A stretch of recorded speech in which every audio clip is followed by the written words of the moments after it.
Flowing ad budget on metrics that look great till the CFO sees them. That's bull spend. And marketers are calling it out in Dashboard Confessions. I remember telling my boss, it'll be good for the brand, when leads were slow. Yeah, it wasn't. Cut the bull spend. LinkedIn lets you target by company, job title, and more. Advertise on LinkedIn. Spend $250 on your first campaign and get a $250 credit. Go to linkedin.com/campaign. Terms and conditions apply. Experience a membership that backs what you're building with American Express Business Platinum. Unlock over $3,500 in business and travel value annually with statement credits on select purchases from brands like Dell, Hilton, and Adobe, and other benefits. American Express Business Platinum. There's nothing like it. Based on total potential value of statement credits on select purchases and other benefits, enrollments required, monthly and other limits and terms apply. Learn more at americanexpress.com/business-platinum. It's the end of a long day. You're ready to pack up and head home, and the question becomes, do you have to wait on the oil to cool or not? Is this a real problem? Somebody asked in our Facebook group. And then they went on to ask, should we go ahead and do a deep fryer, or can we get away with something like a Fry Daddy? So we'll talk about that today. Hi, and welcome to the 10-Minute Food Truck Training Podcast. My name is Bill Moore. I'm the Executive Director of the National Street Food Vendors Association, which is a nonprofit dedicated to education, advocacy, and uplifting all food vendors. Before I answer that question, I want to remind you guys I'm going to be in Austin, Texas this year on August 4th and 5th. Going to be a part of the Food Truck Owners Expo. I'll be giving a couple classes. I'll be there on the main expo floor where you can join me and ask all kind of questions. Again, August 4th and 5th. Go to ftoexpo.com, put in the code NSFVA15 and get yourself a 15% discount. So let's answer that question. Do you need a deep fryer? Well, obviously no. Depends on your menu. But if you're choosing to do deep fried food, can you get around having that deep fryer with 35 or 40 or 50 or 60 or 70 pounds of shortening in it? Can you use something like a Fry Daddy or 2 or 3 Fry Daddies? It's a good question because this is exactly the kind of thing that people don't really think through until they're standing in a parking lot, tired, hot, dirty, and wanting to go home. And then, yes, it becomes a potential issue. So let's start there. A commercial deep fryer is not some magical box that spits out money in the form of French fries and funnel cakes. It's also a piece of very hot equipment that's filled with gallons of dangerous oil. At the end of the shift, that oil's hot. When you go to move, it's still going to slosh.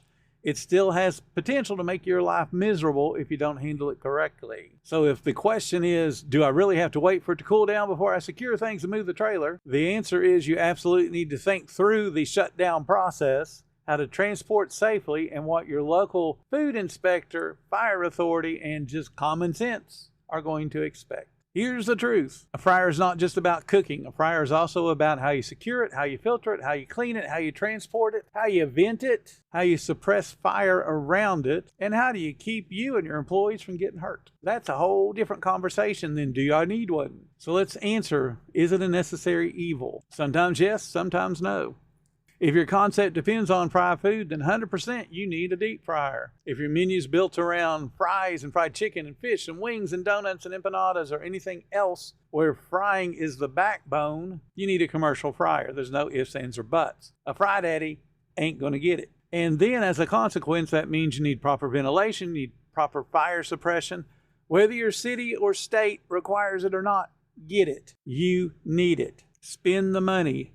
If you can't afford fire suppression, wait. Be a responsible business owner. One food truck per week catches on fire and burns to the ground. Just look up around the country. There was one a couple of nights in Central Florida that spread to an adjacent food truck that was a smoothie food truck. So they would have had no fire suppression. They didn't need it. But the one that needed it didn't have it.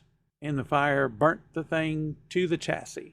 If frying is something that you're adding because you think every trailer needs fries, then I would reconsider your thought process there. A lot of people overload their menu, and then they overload the build because that means I've got more choices on the menu, means also I need more equipment to provide those choices. And people confuse choices with making money.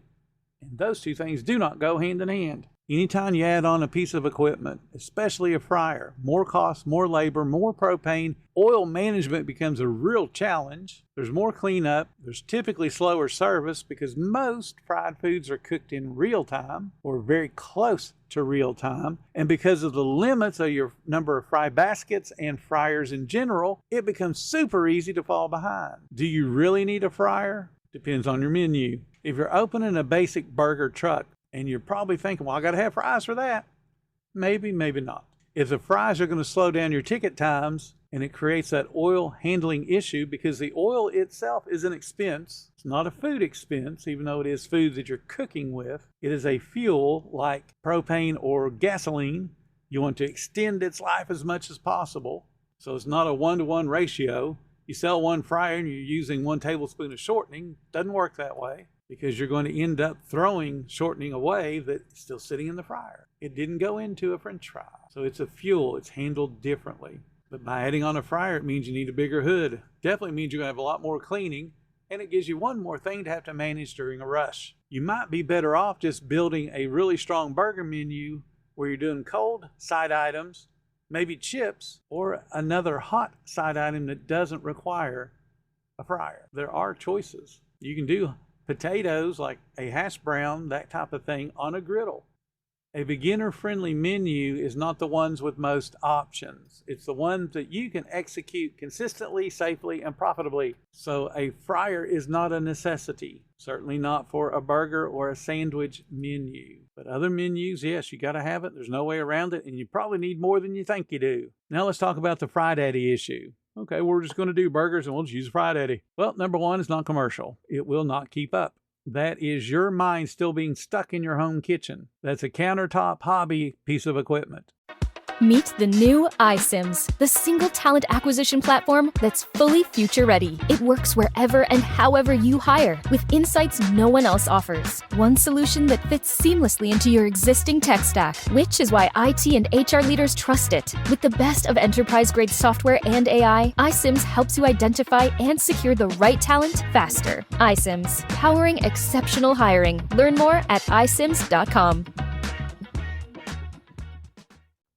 And if you're in this to be a hobbyist, there's a whole lot of other things you can do where you can serve food that'll help a whole lot more people much more efficiently, and you won't have to worry about the profitability. You can still be the hobbyist. If you're going to run a business, get commercial equipment. Basically, what you're trying to do is shoehorn that Fry Daddy idea into a business the Fry Daddy cannot sustain. People try to force that cheap workaround into professional operation.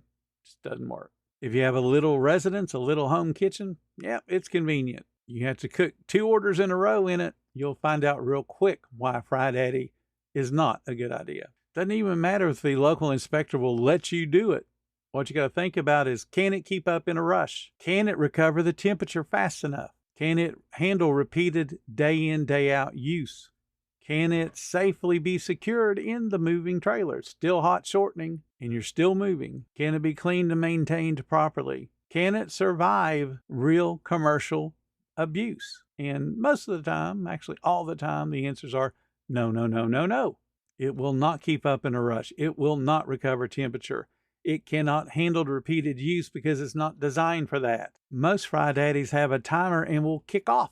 So now at the time you need to drop fries, the thing is cooled off. Don't design your business around wishful thinking and cheap equipment and hope, because what you'll end up doing next year is selling beat up equipment because you have no hope. Managing hot oil at the end of the day is a real operational issue, but it is not a deal breaker. You need to know when the fryer gets shut down, how long does it take to cool off? Are you going to filter it? And then what are you storing it in once it's filtered? Are you just going to put lids on it and drive? Each one of those solutions does work and can be done when it's relatively hot. Are you going to burn yourself? Most likely. Are you going to remember not to do that again? Absolutely. When I first started filtering fryers, I burnt the crap out of myself all the time because you just don't think about, well, this is hot and this is hot. Or you don't think about how shortening splashes. But as I got good at it, I burned myself less and less. If you're afraid of shortening, then you're going to have to let it cool off. It needs to cool down into the 250 range. 220, 250, somewhere in there. It's still going to be darn hot. And if it hits sensitive parts of your skin, it's going to cause blisters. But you need to decide that before you commit to doing food service. Can you handle it? Or can we just sell something that doesn't require a big 50-pound vat of boiling shortening?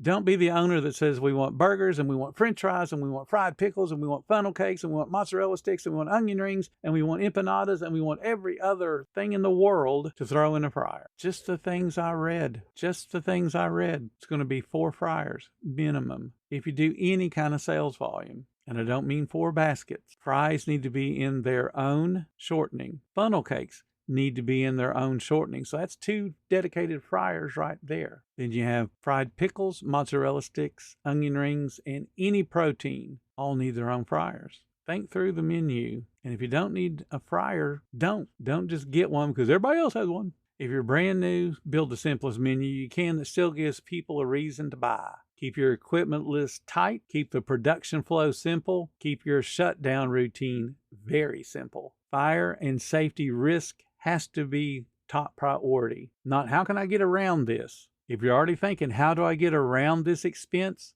This is not the business for you.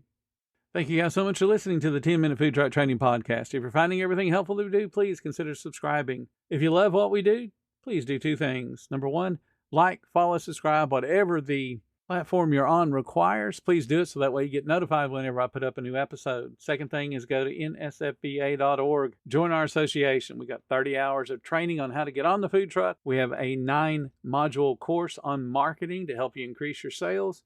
We got a whole bunch of other content to help you get better at being a food truck owner.